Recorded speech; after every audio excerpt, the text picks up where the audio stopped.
കാര്യവട്ടത്ത് team ഇന്ത്യക്ക് ആവേശകരമായ ജയം. 46 റൺസിനാണ് ന്യൂസിലാൻഡിനെ ഇന്ത്യ പരാജയപ്പെടുത്തിയത്.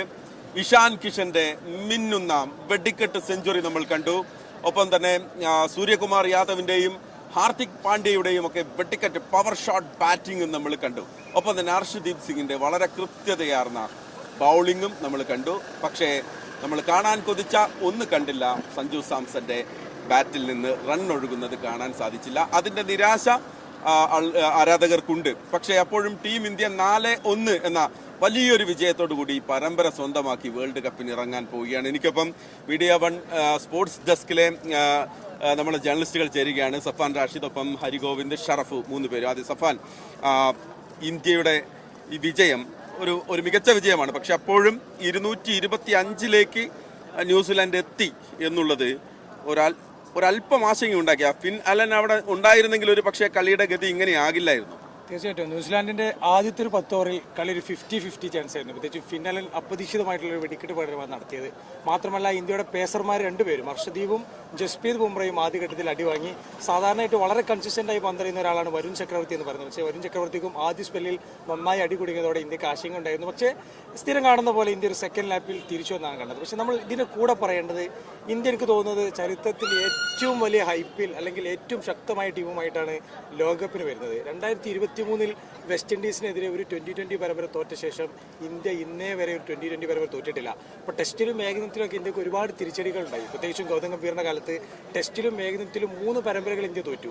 പക്ഷേ 2020 അപ്രമാദിത്യം ഇങ്ങനെ തുറന്നുകൊണ്ടേ അതെ ന്യൂസിലാൻഡിനോട് തന്നെ വിജയിച്ചു. മാത്രമല്ല ഹോമിലും എവയിലും ഒക്കെ ഉണ്ടായിരുന്ന ഒരു വിന്നിംഗ് സ്ട്രീക്കിന്റെ തുടർച്ചയാണ് ഈ വിജയം. 4-1 വിജയിച്ചു. അതും ആധികാരികമാണ് പെർഫോമൻസ് എന്ന് പറയുന്നത്. മാത്രമല്ല ഇന്ത്യയുടെ ബാറ്റിംഗ് ഡിപ്പാർട്ട്മെന്റ് നോക്കൂ, സഞ്ജു സാംസൺ മാത്രമാണ് ഒരു ഫോമൗട്ടിലായിട്ടുള്ള പ്ലെയർ.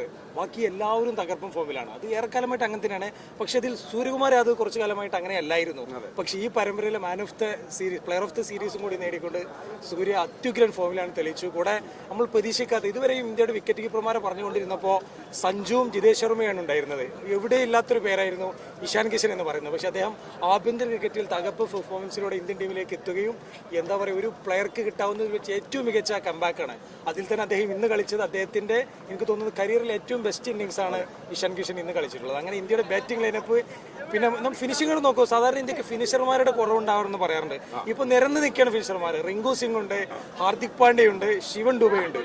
അവസാനമാണ് ഇറങ്ങിയ ഒരു സിക്സർ. ഈ 3 പേരെയും ഇന്ത്യയുടെ ഏത് പൊസിഷനിലേക്കും ഇങ്ങനെ റൊട്ടേറ്റ് ചെയ്ത് ഇറക്കാൻ പറ്റുന്ന താരങ്ങളാണ്. കൂടാതെ ടോപ്പ് ഓർഡറും സഞ്ജു മാത്രമാണ് അതിൽ നിരാശപ്പെടുത്തി നിൽക്കുന്നത്. അങ്ങനെ ബാറ്റിംഗ് വളരെ സന്തുലിതമാണ്.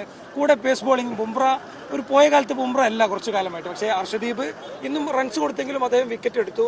എന്നാലും ഈ രണ്ടും ഒരു മിനിമം ഗ്യാരണ്ടി ഉള്ള 2 പേസ് ബോളർമാരാണ്. കൂടുതൽ സ്പിന്നർമാർ എന്ന് പറയുന്നത് നമുക്കറിയാം 2 ഓൾറൗണ്ടർമാരാണ്. അക്ഷർ പട്ടേൽ ആയാലും ഇനി വാഷിംഗ്ടൺ സുന്ദർ പരിക്കാണ്, അദ്ദേഹം ലോകകപ്പിന് വരും വിചാരിക്കുന്നു. ഇവരും ബാറ്റ് ചെയ്യാൻ പോകുന്നവരാണ്. പിന്നെ വരുൺ ചക്രവർത്തി എന്ന് പറയുന്നത് കൺസിസ്റ്റന്റ് ആയി പന്തെറിയും. ഏത് സമയത്തും ക്യാപ്റ്റന് പന്തേൽപ്പിക്കാനാണ് പന്താരമാണ്. ഇപ്പോൾ പവർ പ്ലേയിൽ വേണമെങ്കിൽ പന്തേൽപ്പിക്കാം, ഡെത്ത് ഓവറുകളിൽ വേണമെങ്കിൽ കൊടുക്കാം. കൂടാതെ പവർ പ്ലേക്കും ഡെത്ത് ഓവറിനും മിഡിലുള്ള ഒരു ഓവറുകളും നന്നായി കൺസിസ്റ്റന്റ് ആയി പന്തെറിയുന്ന ഒരാളാണ് വരുൺ ചക്രവർത്തി എന്ന് പറയുന്നത്. പിന്നെ ഇന്നത്തെ മാച്ചിലേക്ക് വരുമ്പോൾ ഇതൊരു എന്താ പറയുക, ബോളർമാർക്ക് അത്രയ്ക്ക് ആനുകൂല്യമില്ലാത്ത പിച്ചാണെന്ന് എല്ലാവർക്കും അറിയാം. കാരണം ഒരു ബൗളറും ഒരു കൃത്യമായിട്ട് പിച്ചിൽ എന്താ പറയുക വളരെ കൺസിസ്റ്റന്റ് ആയോ അല്ലെങ്കിൽ ഒരു കുറഞ്ഞ റൺ റേറ്റിലോ പന്തെറിഞ്ഞിട്ടില്ല. എല്ലാവരും പന്തെറിഞ്ഞ് എല്ലാവരും റൺസ് കൺസീഡ് ചെയ്തിട്ടുണ്ട്. ഇപ്പോൾ ഹർഷദീപ് സിംഗ് പോലും 5 വിക്കറ്റ് എടുത്തെങ്കിലും അദ്ദേഹം നമുക്കറിയാം ആദ്യ ഓവറിൽ നന്നായി അടി വാങ്ങിയിട്ടുണ്ട്. ജസ്പ്രീത് ബുംറ വാങ്ങിയിട്ടുണ്ട്. ഹർഷദീപിന്റെ ഒരു തിരിച്ചുവരവാണ്. കാരണം ആദ്യത്തെ 2 ഓവറിൽ ഹർഷദീപ് വഴങ്ങിയത് 40 റൺസാണ്.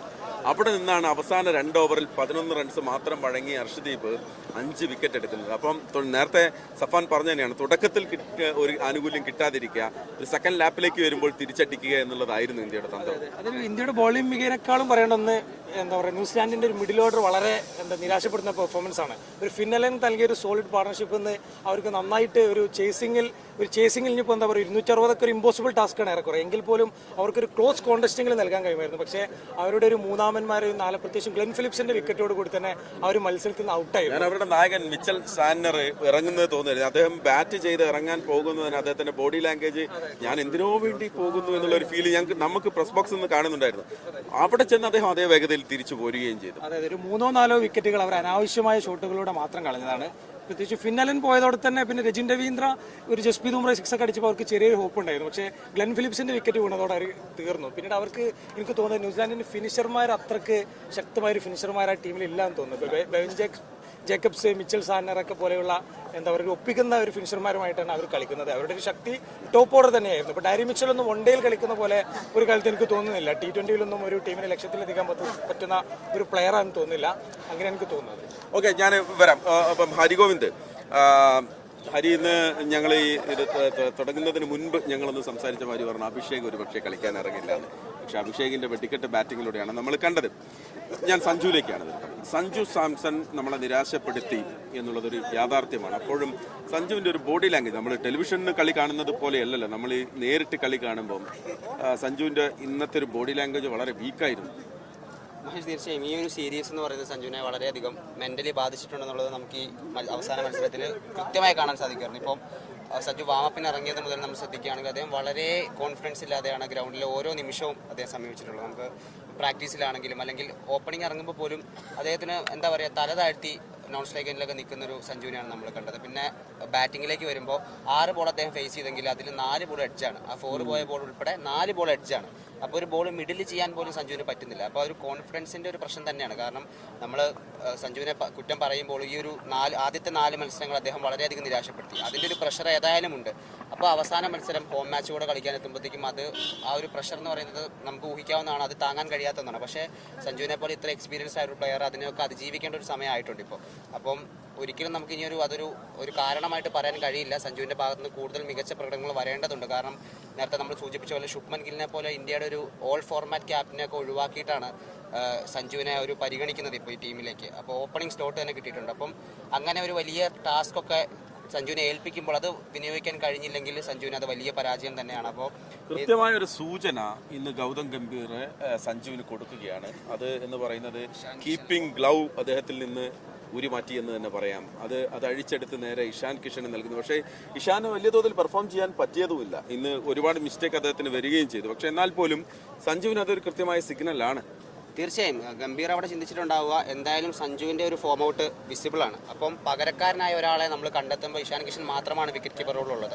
അപ്പോൾ അദ്ദേഹത്തിന് കുറച്ച് മാച്ച് ടൈം കൊടുക്കണം, സഞ്ജുവിനെ ഇറക്കാതിരിക്കാം എന്നുള്ളൊരു തോട്ട് ചിലപ്പം ഗംഭീറിന് പോയിട്ടുണ്ടാവും. ഒരുപക്ഷെ ആദ്യ മത്സരങ്ങളിൽ സഞ്ജുവിന് ഇപ്പോൾ തിലക് വർമ്മയൊക്കെ പരിക്ക് മാറി എത്തുകയാണ്. അപ്പോൾ ആദ്യ മത്സരങ്ങളിലൊന്നും തിലകിന് ചിലപ്പോൾ അവസരം ലഭിച്ചേക്കില്ല. അപ്പോൾ സഞ്ജുവിന് ആദ്യ മത്സരങ്ങളിൽ അവസരം ലഭിക്കും. പക്ഷേ തിലക് വർമ്മ വരുന്ന ഒരു സാഹചര്യത്തിൽ തിലക് വർമ്മ ഒരു സ്ഥിരം സ്പോട്ടാണ് ആ ടീമിൽ. ആ തിലക് വർമ്മനെ ഒഴിവാക്കാൻ കഴിയില്ല. അപ്പോൾ ഇഷാൻ കിഷൻ അല്ലെങ്കിൽ സഞ്ജു സാംസൺ ഒരാൾക്കേ ടീമിൽ കളിക്കാൻ പറ്റും. ഇഷാൻ കിഷൻ ഇന്ന് ബാറ്റ് ചെയ്ത് നമ്മൾ കണ്ടു, എത്ര മനോഹരമായിട്ടാണ്. കാരണം ടൈമിംഗ് എന്ന് പറഞ്ഞു കഴിഞ്ഞാൽ ഒരു ബോൾ പോലും അദ്ദേഹം മിസ് ടൈം ചെയ്യുന്നില്ല, അത്രയും മനോഹരമായി ബാറ്റ് ചെയ്യുന്നു. പക്ഷേ വിക്കറ്റ് കീമിങ്ങിൽ അദ്ദേഹത്തിൻ്റെ പാളിച്ചകളുണ്ടായിരുന്നു. എനിക്ക് തോന്നുന്നു അദ്ദേഹത്തിൻ്റെ അടുത്തേക്ക് വന്ന സ്റ്റെമ്പിംഗ് ചാൻസുകൾ 2 അദ്ദേഹം മിസ് ചെയ്തു. എഡ്ജ് വന്ന ബൗണ്ടറികൾ പോയിട്ടുണ്ടായിരുന്നു, ബൈസ് പോയിട്ടുണ്ടായിരുന്നു. അപ്പം കീപ്പിങ്ങിൽ വളരെ മോശം പ്രകടനമാണ് ഇഷാൻ്റെ ഭാഗത്തുണ്ടായത്. പക്ഷേ ആ ഒരു ഇന്നിങ്സിൻ്റെ ബലത്തിൽ അതിൻ്റെ ഒരു പഴി കിഷാൻ ഇന്ന് കേൾക്കേണ്ടി വന്നിട്ടില്ല എന്നുള്ളതാണ് സത്യം. പക്ഷേ കീപ്പിങ്ങിലേക്ക് വരുമ്പോൾ വളരെ മോശം ആവറേജിൽ താഴെയുള്ള ഒരു പ്രകടനമാണ്. അപ്പം നേരത്തെ നമ്മൾ സഞ്ജുവിൻ്റെ ബോഡി ലാംഗ്വേജിനെ കുറിച്ചാണ് പറഞ്ഞുകൊണ്ടിരുന്നത്. അപ്പം മഹേഷ് സൂചിപ്പിച്ചത് കൃത്യമാണ്. കാരണം ഒരു വിക്കറ്റ് എടുക്കുമ്പോഴും അല്ലെങ്കിൽ ഒരു ഒരു എന്താ പറയുക ഒരു മനോഹരമായ ഫീൽഡിംഗ് ചെയ്യുമ്പോഴും അദ്ദേഹം ആ ടീമിനൊപ്പം ചേരുന്നില്ല. അദ്ദേഹം മാറി എവിടെയാണോ ഫീൽഡ് ചെയ്യുന്നത് അവിടെ തന്നെ തലതായിട്ട് നിൽക്കുകയാണ്. അദ്ദേഹത്തിൻ്റെ അടുത്തേക്ക് വരുന്ന ബോൾ അദ്ദേഹം കളക്ട് ചെയ്ത് എറിഞ്ഞു കൊടുക്കുന്നുണ്ട്. അല്ലാതെ ആ ഒരു ടീം ഗെയിം എന്ന് പറയുമ്പോൾ അതിലേക്ക് പുള്ളി ഇൻവോൾവ് ആവുന്നില്ല. അപ്പോൾ അത് സഞ്ജുവിന് എനിക്കല്ല, അദ്ദേഹം കോൺഫിഡൻസ് അദ്ദേഹം സ്വയം ഉണ്ടാക്കിയെടുക്കേണ്ടതാണ്. കാരണം ഇത്ര എക്സ്പീരിയൻസ് ഉള്ള പ്ലെയറാണ് അദ്ദേഹം. വേൾഡ് കപ്പ് പോലെ ഒരു വലിയ ഒരു ടൂർണമെൻറ്റിൽ രാജ്യത്തെ റെപ്രസെൻറ്റ് ചെയ്യാൻ പോവുകയാണ്. അദ്ദേഹത്തിന് മുകളിൽ ഒരുപാട് ചുമതലകളുണ്ട്. അപ്പോൾ സഞ്ജു എന്തായാലും ഇങ്ങനെ കളിച്ചാൽ മതിയാവില്ല. സഞ്ജു എനിക്ക് തോന്നുന്ന ലോകകപ്പിൽ അദ്ദേഹത്തിൻ്റെ ഈ മോശം സീരീസിനുള്ള ഒരു മറുപടി ലോകകപ്പിൽ അത് നൽകുമെന്ന് തന്നെയാണ് ഞാൻ പ്രതീക്ഷിക്കുന്നത്. ഓക്കെ, സഞ്ജു നമ്മളിങ്ങനെ സംസാരിക്കുമ്പോഴും സഞ്ജുവിന് ഇന്നൊരു മോശം റെക്കോർഡ് കൂടിയുണ്ട്. അതായത് ഇന്ത്യയുടെ ഓപ്പണിംഗ് ഒരു ബാറ്ററായി വന്നു ഒരു പരമ്പരയിൽ ഏറ്റവും മോശം പ്രകടനം കാഴ്ചവെച്ച താരം എന്നുള്ള ഒരു റെക്കോർഡ് അദ്ദേഹത്തിന്റെ തന്നെ പേരിലായിരുന്നു. 51 റൺസായിരുന്നു ഇംഗ്ലണ്ടിനെതിരെയുള്ള ഒരു പരമ്പരയാണ് എന്നാണ് ഞാൻ മനസ്സിലാക്കുന്നത്. അത് തിരുത്തി 46 റൺസ് എന്നുള്ള രീതിയിലേക്ക് മാറി എന്നുള്ളതാണ്. ഓക്കെ, ഒപ്പം തന്നെ ഇഷാൻ കിഷനെ കുറിച്ച് പറഞ്ഞത്, ഇഷാൻ കിഷന്റെ ബാറ്റ് ഞങ്ങൾ ഈ ബാറ്റിംഗ് ബൗളിംഗ് 2 എൻഡിൽ നിന്നും മാറി മാറി കാണുമായിരുന്നു. അസാമാന്യമായ വേഗമാണ്. അതായത് ബൗളർ അത് പന്ത് റിലീസ് ചെയ്ത് കഴിഞ്ഞ് ഇഷാന്റെ ബാറ്റിലേക്ക് എത്തുന്നതിന് മുൻപുള്ള ഒരു സമയമുണ്ടല്ലോ, ഒരു ഫ്രാക്ഷൻ ഓഫ് സെക്കൻഡ്സ്, ഒരു സെക്കൻഡിന്റെ 100 അംശം എന്നൊക്കെ പറയാവുന്ന ഒരു സമയം. ആ സമയത്തിനുള്ളിൽ ഇഷാൻ തീരുമാനിക്കുകയാണ് ഇത് ഞാൻ എങ്ങോട്ട് അടിക്കണം എന്നുള്ളത്. നിമിഷമൊക്കെ നമ്മൾ ചിന്തിച്ചു വയ്ക്കരുത്, ബാറ്റ് ചെയ്യാൻ ഇത്ര എളുപ്പമാണോ നമ്മൾ ചിന്തിച്ചു. അത്ര അനായാസമാണ് ബാറ്റ് ചെയ്യുന്നത്. കാരണം ജേമിസന്റെ ബോളൊക്കെ അല്പം വേഗത കുറവാണ്. പക്ഷേ ലോക്കി ഫെർഗൂസനൊക്കെ അനായാസ ഭയങ്കര വേഗത്തിലാണ് പന്തിരുന്നത്. പക്ഷേ ആ ബോൾ നമുക്ക് ഗാലറിയിൽ ഇരുന്നിട്ട് ആ ബോൾ കാണാൻ പറ്റുന്നില്ല. പക്ഷേ ഇഷാൻ അത് അടിച്ച് 90 മീറ്ററൊക്കെയാണ് വിടുന്നത്. അതുപോലെ കോണ്ടാക്റ്റാണ് ബോളുമായിട്ടുള്ളത്.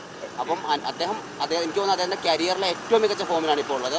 അതുകൊണ്ട് തന്നെ ലോകകപ്പിൽ ഇന്ത്യക്ക് അതൊരു മുതൽക്കൂട്ട് തന്നെയാവുമെന്നാണ് പ്രതീക്ഷ. ഷറഫു, എങ്ങനെയുണ്ടായിരുന്നു ഇന്നത്തെ മൊത്തത്തിൽ മത്സരത്തെ വിലയിരുത്തുമ്പോൾ നമ്മൾ വിട്ടുപോകാൻ പാടില്ലാത്തൊരു പേര് ഞാൻ മനസ്സിലാക്കിയെടുത്തുള്ള അർഷദീപിൻ്റെതാണ്. കാരണം ഒരു ഞാൻ നേരത്തെ പറഞ്ഞതുപോലെ ഒരു തിരിച്ചു വരാൻ നമുക്ക് പറ്റും എന്നുള്ള സഞ്ജു സാംസന് പോലും ഒരു സൂചന നൽകുന്ന പ്രകടനമാണ് യഥാർത്ഥത്തിൽ അർഷദീപിന്റെ ഭാഗത്തു നിന്നുണ്ടായത്. അർഷദീപ് നമ്മളെ കുറേ കാലമായി അർഷദീപിനെ നമ്മൾ T20 മത്സരങ്ങൾ കാണുന്നുണ്ട്. ഇന്ത്യയുടെ ഒരു T20 സ്പെഷ്യലിസ്റ്റ് ബോളറായിട്ട് തന്നെയാണ് അർഷദീപിനെ കാണുന്നത്. അതിനൊത്തൊരു പ്രകടനമാണ് ഇന്ന് പുറത്തെടുത്തത്. പലപ്പോഴും അർഷദീപിന്റെ ഒരു പ്രശ്നമായിട്ട് കാണാറുള്ളത് പവർ പ്ലേ ഓവറുകളിൽ കൂടുതൽ റൺസ് വഴങ്ങിയാലും ഡെത്ത് ഓവറുകൾ പിടിച്ചെറിയുന്ന ഒരു ബോളറാണ്. പ്രത്യേകിച്ച് ഫീൽഡർ ഔട്ട്സൈഡിൽ നിർത്തിക്കഴിഞ്ഞാൽ അർഷദീപിന്റെ ഒരു മികച്ച ബോളിംഗ് പ്രകടനം കാണാറുണ്ട്. അത് തന്നെയാണ് ഇന്നും കണ്ടത്. തുടക്കത്തിൽ ഫിൻ അലൻ നന്നായിട്ട് പ്രഹരിച്ചൊരു ബോളറാണ് അർഷദീപ്. അർഷദീപിന്റെ ഓരോ ബോളുകളും അറ്റാക്ക് ചെയ്യുകയായിരുന്നു. പക്ഷെ നേരെ മറിച്ച് ഒരു മിഡിൽ മത്സരത്തിന്റെ 10 ഓവറിന് ശേഷം അർഷദീപിനെ സൂര്യകുമാർ വീണ്ടും കൊണ്ടുവന്നപ്പോൾ അത് ഇന്ത്യക്ക് നല്ല മുതൽക്കൂട്ടായി ചെയ്തു. വെറൈറ്റി ബോളുകൾ, സ്ലോ ബോളുകൾ, ബൗൺസറുകൾ, പല വിക്കറ്റുകളും വീണത് ബൗൺസർ എറിഞ്ഞുകൊണ്ടാണ്. അത് രച്ചിൻ രവീന്ദ്രയുടെ വിക്കറ്റ് അടക്കം അർഷദീപ് നേടിയത് അങ്ങനെ ഒരു ബോളിങ്ങിലാണ്. പ്രത്യേകിച്ച് അടി കുടുങ്ങി കഴിഞ്ഞാൽ അത് തിരിച്ച് റിട്ടേൺ ബോൾ കൃത്യമായിട്ട് എറിഞ്ഞ് പിടിക്കാനുള്ള ഒരു കഴിവ് അർഷദീപുണ്ട്. അത് പ്രത്യേകിച്ച് T20 സ്പെഷ്യലിസ്റ്റ് ബോളറാകുമ്പം കൂടുതൽ മത്സരങ്ങൾ കളിച്ചു 100 വിക്കറ്റിലധികം സ്വന്തമാക്കിയ ഒരു ബോളറാണ് അർഷദീപ്. അത്തരത്തിലെ T20 ഒരു മികച്ച ബോളിംഗ് പ്രകടനം അർഷദീപിൽ നിന്നുണ്ടായി. അക്സർ പട്ടേലിനെ നമ്മളിന്ന് മാറ്റി നിർത്തരുത്. അത് ഇന്ത്യന്റെ വൈസ് ക്യാപ്റ്റനാണ്. അർഷദ് പട്ടേൽ കഴിഞ്ഞ മത്സരങ്ങളൊന്നും കളിച്ചിട്ടില്ല. അപ്പോൾ ഒരു തിരിച്ചുവരവാണ് അർഷദ് പട്ടേലിന്റെ ഭാഗത്തു നിന്നുണ്ടായത്. പ്രത്യേകിച്ച് മിഡിൽ ഓർഡർ ഓവറുകളിലെല്ലാം ഇന്ത്യക്ക് കഴിഞ്ഞ മത്സരത്തിലെല്ലാം കളിച്ചത് കുൽദീപ് യാദവ് അടക്കമുള്ള സ്പിന്നർമാരെ നമ്മൾ പരീക്ഷിച്ചെങ്കിലും അത് കാര്യമായിട്ടൊന്നും വർക്കായിട്ടില്ല. പക്ഷേ അക്സർ പട്ടേലും സമാനമായിട്ട് തന്നെ ഈ T20 ഫ്രാഞ്ചൈസി ക്രിക്കറ്റിലൊക്കെ പവർ പ്ലേ ഓവറുകളിൽ വരെ വന്ന് എറിഞ്ഞ് നന്നായിട്ട് വിക്കറ്റ് നേടുന്ന ഒരു ബോളറാണ്. അപ്പോൾ അത്തരത്തിൽ അക്സർ പട്ടേലിൻ്റെ ഒരു പ്രകടനം ഇന്നത്തെ മത്സരത്തിൽ ഇന്ത്യക്ക് നല്ലൊരു, പ്രത്യേകിച്ച് ലോകകപ്പിന് പോകുമ്പോൾ മുതൽക്കൂട്ടാകുന്ന ഒരു പ്രകടനം തന്നെയാണ്. Okay, thank you. അപ്പോൾ അങ്ങനെയാണ്. പക്ഷേ എനിക്ക് സഫാനോട് ഒരു കാര്യം കൂടി ചോദിച്ച അവസാനം, സഫാൻ ഞങ്ങൾ ഇവിടെ വന്നപ്പം സഫാൻ വന്നത് ഗ്ലെൻ ഫിലിപ്സിന്റെ ഒരു ഫീൽഡിംഗ് കാണണം എന്ന് പറ്റില്ല. അപ്പം ഞാൻ മനസ്സിലാക്കിയ ഗ്ലെൻ ഫിലിപ്സ് ക്യാച്ച് മിസ്സാക്കിയതിന് തൊട്ട് പുറകിലായിരുന്നു നിങ്ങൾ ഇരുന്നത്. അപ്പോൾ അത് ഇത് കയ്യിൽ വരുമെന്ന് പ്രതീക്ഷിച്ചതാണ്. ഗ്ലെൻ ഫിലിപ്സ് ആണ്, പക്ഷെ പോയി.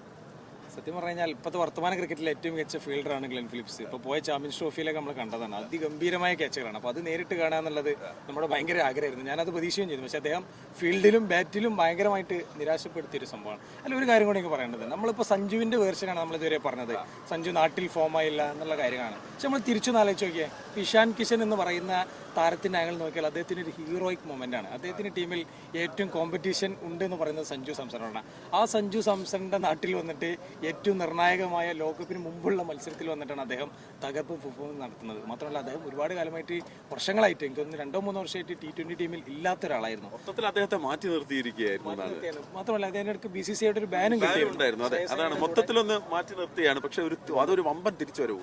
എനിക്ക് തോന്നുന്നു. അപ്പം ഇന്ന് രാത്രി ഇങ്ങനെ നമ്മുടെ ഇഷാൻ കിഷൻ ഉറങ്ങാൻ കിടക്കുമ്പോൾ അദ്ദേഹത്തിന്റെ ജീവിതത്തിലെ ഏറ്റവും മനോഹരമായ ദിവസങ്ങൾ ഒന്നായിരിക്കുന്നതാണ് നിൽക്കുന്നത്. സഞ്ജു സാംസൺ നേരെ ഓപ്പോസിറ്റ് ആണെങ്കിൽ ഇഷാൻ കിഷൻ അതിന്റെ നേർ വിപരീതമാണ്. ഒരു കട്ട ഹീറോയിക് മൊമെന്റ് അല്ലെങ്കിൽ ഒരു ഹീറോയിക് നൈറ്റ് എന്നൊക്കെ പറയില്ല. സഞ്ജു പക്ഷേ നമ്മൾ പറഞ്ഞ് അവസാനിപ്പിക്കുകയാണ്. പക്ഷേ സഞ്ജു സാംസൺ ആണ്. നമുക്കറിയാം പലപ്പോഴും അദ്ദേഹം വൈകാരികമായി വിയർപ്പ് തുന്നിയിട്ട കുപ്പായം എന്ന് പറഞ്ഞ അദ്ദേഹത്തിൻ്റെതായിട്ടുള്ള പോസ്റ്റുകൾ നമ്മൾ കാണാറുണ്ട്. പലപ്പോഴും പൊരുതിയാണ് സഞ്ജു വന്നിട്ടുള്ളത് ഓരോ നിമിഷങ്ങളിലും. അപ്പോൾ ഒരു താരത്തെ സംബന്ധിച്ചിടത്തോളം ഒരു മോശം കളി ഉണ്ടാകാം, ഒരു മോശം പരമ്പരയുണ്ടാകാം, ജീവിതത്തിൽ മറക്കാൻ ആഗ്രഹിക്കുന്ന, പിച്ചിൽ മറക്കാൻ ആഗ്രഹിക്കുന്ന ഒരു മൊമെന്റ് ഉണ്ടാകാം. അങ്ങനെ ആവാം ഈ കടന്നുപോയ ഇന്ത്യ ന്യൂസിലൻഡ് പരമ്പരയിൽ അദ്ദേഹത്തിന്റെ മത്സരം. പക്ഷേ സഞ്ജു സാംസൺ ആണ്, തിരിച്ചു വരാൻ കെൽപ്പുള്ളയാളാണ്. ഏത് നിമിഷവും സഞ്ജു ബാറ്റ് എടുത്ത് വീണ്ടും പഴയ ഫോമിലേക്ക് എത്താം. അതൊരു പക്ഷേ ലോകകപ്പിനാവാം. ഓക്കെ, അങ്ങനെ നമ്മൾ അവസാനിപ്പിക്കുകയാണ്. കാര്യവട്ടത്ത് നേരത്തെ പറഞ്ഞതുപോലെ കിവീസിനെ പറത്തി ടീം ഇന്ത്യ.